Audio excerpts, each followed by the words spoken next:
Le régional. Dit Roger Yogo. À la une de l'actualité, ouverture officielle de 86 collèges de proximité. La ministre Kandia Camara a inauguré en personne celui de Ndiakro dans la sous-préfecture de Molonou-Blé, département de Didiévi.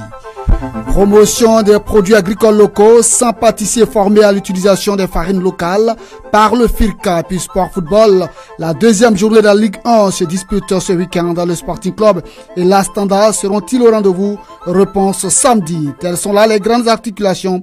Merci de nous suivre encore. Bienvenue sur le canal de référence Pointure au-dessus. 98.6 FM. La ministre de l'Éducation nationale et de l'enseignement technique, Kandia Camara, a procédé mardi à l'ouverture officielle des 86 collèges de proximité sur l'ensemble du territoire national par l'inauguration de celui d'Ngiakro dans la sous-préfecture de Molonou-Blé Didiévi.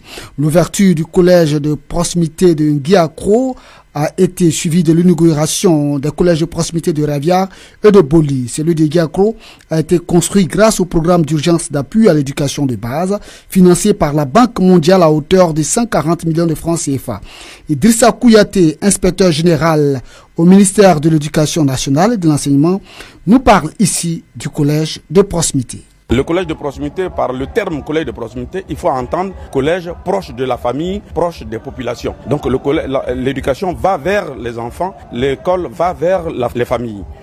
Ce collège a une particularité, c'est qu'il est construit en zone rurale pour permettre aux enfants de ces zones d'accéder facilement en classe de 6e et de poursuivre leurs études jusqu'en classe de 3e. L'autre particularité de ce collège, c'est que les enseignants sont bivalents. C'est-à-dire que chaque enseignant va dispenser 2 disciplines.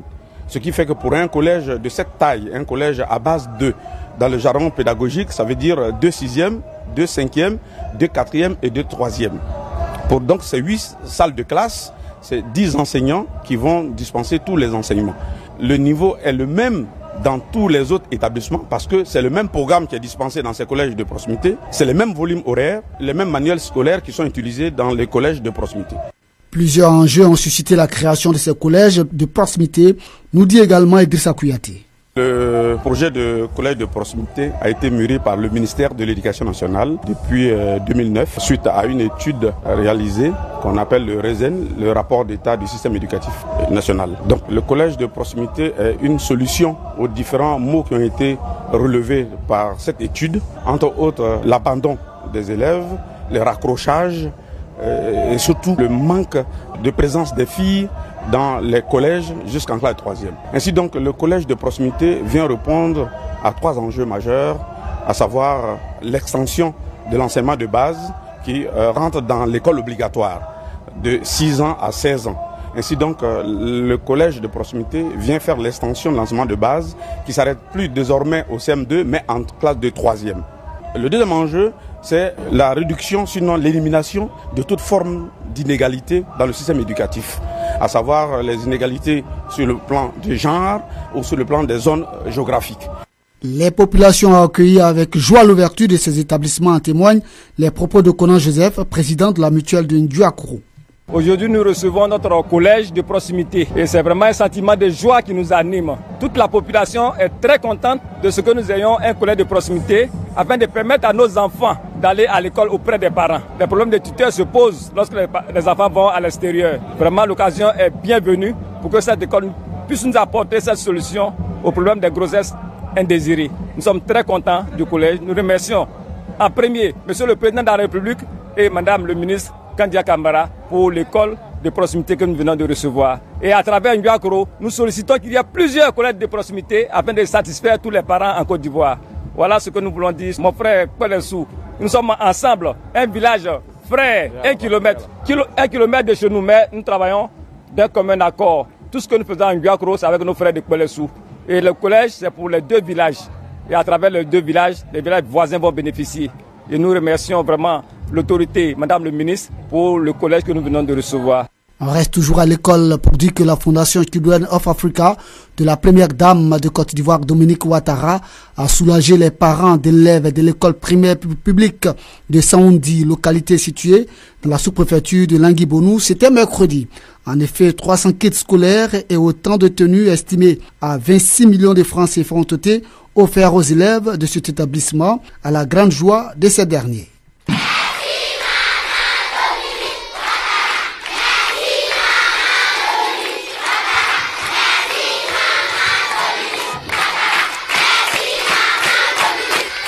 Yaoublu Firmé, C2. Je suis très content. Je suis très contente d'avoir cette tenue de la part de Madame Dominique Ouattara. Je promets que je vais bien travailler pour devenir comme elle un jour. Quoi, Dieu le modeste. Je sens que Madame Dominique nous envoie une bonne chose que j'adore. Je dis à Madame Dominique que je vais travailler. Cette distribution de kits scolaires a été effectuée par la présidente de l'ONG Yebotikou, une organisation qui œuvre pour le bien-être de la femme rurale. Conan Bella Delphine, cadre de Saoundi. Il faut dire que d'abord c'est une grâce de Dieu. La première dame, en choisissant l'école primaire publique de Saoundi, elle veut démontrer par là que autant les élèves des villes, les élèves du milieu rural, lui sont d'une importance capitale. Et donc, c'est pour prouver son attachement à tous les enfants de la Côte d'Ivoire qu'elle a choisi l'école primaire publique de Saoundi. Mais il faut dire que ce n'est pas la première fois, c'est depuis novembre 2012 que la première dame, chaque rentrée et à chaque fête de Noël, nous fait grâce en nous soutenant par des dons de kits scolaires et des cadeaux de Noël. Je demande à la population de Saoundi d'être reconnaissante envers la première dame, Maman Dominique, cette dame au grand cœur qui nous soutient en leur donnant l'exemple, surtout en faisant du créneau de l'éducation nationale, la scolarisation pour tous et surtout pour les jeunes filles. Pour le directeur de cette école primaire, c'est un véritable ouf de soulagement. Mangala Amat. Vraiment, on ne peut que dire merci à notre maman Dominique Ouattara, pour ce grand geste de cœur qu'elle vient de faire à l'endroit de nos élèves. Ça sera un grand ouf de soulagement pour les parents qui à peine même n'arrivent même pas à trouver un cahier. Aujourd'hui, chaque enfant a eu au moins un sac. Vraiment, ça va vraiment arranger les parents. Ça va beaucoup arranger les parents. Donc nous disons merci à la première dame pour ce grand geste. Je demande encore une fois de plus aux parents de bien prendre soin de ce que la première dame vient de nous donner pour que les enfants puissent bien apprendre. Et nous demandons aux enfants aussi de faire bon usage de ces kits-là, d'apprendre, de copier les leçons pour donner de bons résultats en fin d'année pour que la première dame soit satisfaite et que l'année prochaine encore, elle puisse venir nous donner encore des dons. Direction Yamsokro, le Fonds interprofessionnel pour la recherche et le Conseil agricole FIRCA, en collaboration avec le programme de productivité agricole en Afrique de l'Ouest, a organisé lundi à l'école de la boulangerie et de la pâtisserie de Yamsokro un atelier de renforcement de capacité des pâtissiers à l'utilisation des farines locales. Cette formation vise à vulgariser les farines locales dans la pâtisserie, mais surtout à valoriser les produits agricoles locaux tels que le maïs, la banane et le manioc. Jean-Paul Lorgne, coordonnateur du PPAO, situe ici sur les enjeux de cet atelier. Nous faisons la promotion de la farine locale pour deux objectifs principaux. Le premier objectif, c'est pour trouver de nouveaux débouchés aux différentes cultures qui sont produites et dont nous avons amélioré le rendement et la production. Donc il faut donner la possibilité aux producteurs qui ont beaucoup plus de produits aujourd'hui à pouvoir diversifier leurs sources de commercialisation. Le deuxième objectif, c'est pour améliorer les revenus et améliorer les différentes recettes que les pâtissiers offrent aux consommateurs à travers un nouveau type de pâtisserie qui inclut désormais des farines locales. À court terme, c'est vraiment la promotion des farines locales. À moyen terme, c'est de susciter la création d'un maillon intermédiaire pour la transformation des farines panifiables. Et puis à long terme, c'est vraiment de faire une filière boulangerie-pâtisserie à base de farine locale. Bakala Bédoua Jean-Marie, responsable contrôle de qualité dans la structure de recherche et de développement, partenaire du FIRCA, se prononce sur les avantages qu'offrent les produits locaux dans la pâtisserie. Aujourd'hui, avec l'aide du FIRCA qui est en partenariat avec IDT. IDT a fait des recherches pour les farines locales. On a essayé et on a vu que même tout ce que on faisait dans les pâtisseries, on peut faire avec nos farines locales, qui est d'abord un avantage pour nous. Parce que la farine de banane plantain est déjà sucrée de nature. Ça nous permet d'économiser en matière d'achat de sucre. Parce que la farine est naturellement sucrée et aromatisée. Alors donc, elles sont totalement plus économiques que la farine de blé. Au total, 100 pâtissiers ont été formés. Quelques-uns affirment avoir acquis de nouvelles connaissances qui leur permettront de diversifier leurs recettes. Thierry Yapo, cette formation, c'est bénéfique pour nous parce qu'ils nous ont présenté 3 qualités de farine. Et avec ces 3 qualités de farine qu'on n'a jamais utilisées, on a vraiment fait des merveilles. Avec la banane, avec manioc, maïs, on arrive à faire plusieurs gâteaux qui sont vraiment de bon goût et c'est consistant, c'est facile à travailler et moi ça me réjouit. Esther Acho, je suis vraiment émerveillée par les farines. Avec les résultats que je vois, je suis satisfaite, les impressions sont bonnes. De savoir que chez nous ici, hormis les mets à base de farine de blé, on peut aussi faire des mets à base de farine de banane, de manioc, déjà des mets qu'on ne connaît pas forcément, mais qu'on aura créés, qui vont donner un plus à la pâtisserie ivoirienne.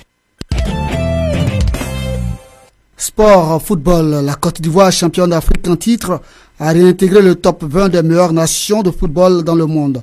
Selon le classement FIFA de décembre publié jeudi, la Côte d'Ivoire, déjà classée première au plan africain, a gagné 3 places en passant du 22e en novembre au 19e rang mondial en décembre. Une ascension qui permet à la Côte d'Ivoire de réintégrer le top 20 dont la tête est toujours occupée par la Belgique.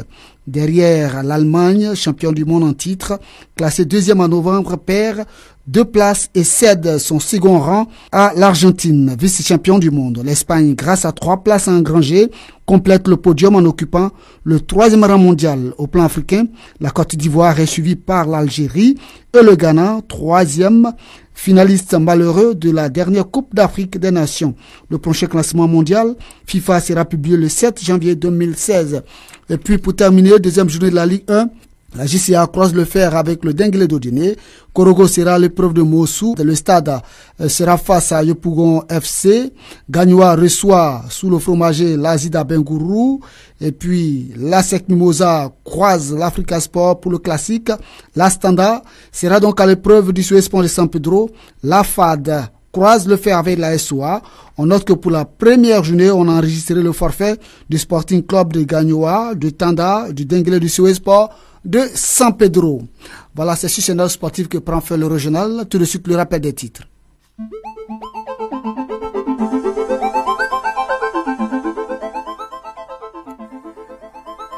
Ouverture officielle de 86 collèges de proximité, la ministre Kandia Kamara a inauguré en personne celui d'Engiakro dans la sous-préfecture de Molonoublé, département de Didiévi. Promotion des produits agricoles locaux sans pâtissiers formés à l'utilisation des farines locales par le FIRCA. Merci de nous avoir suivis, surtout bon suite de programme sur Radio Boaké. C'était le régional avec Guy Roger Yoboué.